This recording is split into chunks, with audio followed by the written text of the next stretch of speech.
A meeting on rejuvenation and restoration of the major rivers of Shillong, Wa Umshirpi and Wa Umken was held here today at Yojana Bhavan, which was attended by Chief Minister Conrad K. Sangma, Cabinet Ministers, Chief Secretary D.P. Walang and representatives from different civil bodies.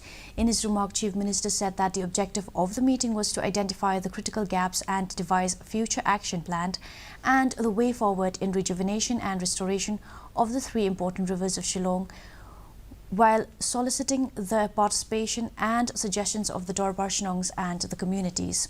Earlier, Chief Secretary D.P. Walang in his presentation said that Wa Umkra and Umshirpi are among the 45 most populated rivers of the country as listed by NGT.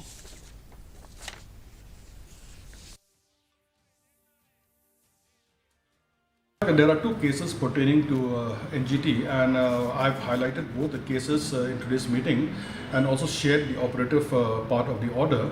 In fact, there is no order for dismantling the structures, but the order basically is for ensuring that the liquid waste is not discharged directly into the rivers.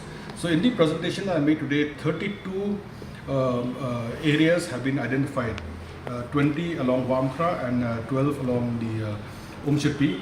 They are known as the fall-off areas in which we need to set up STPs, and 5 of them have already been set up now and under construction, and the remaining we are looking for land. Wherever government land is available, we'll set up these STPs. If not, we have asked for the cooperation of the local Darbars to give us land so that we'll set up these STPs as per the direction of NGT.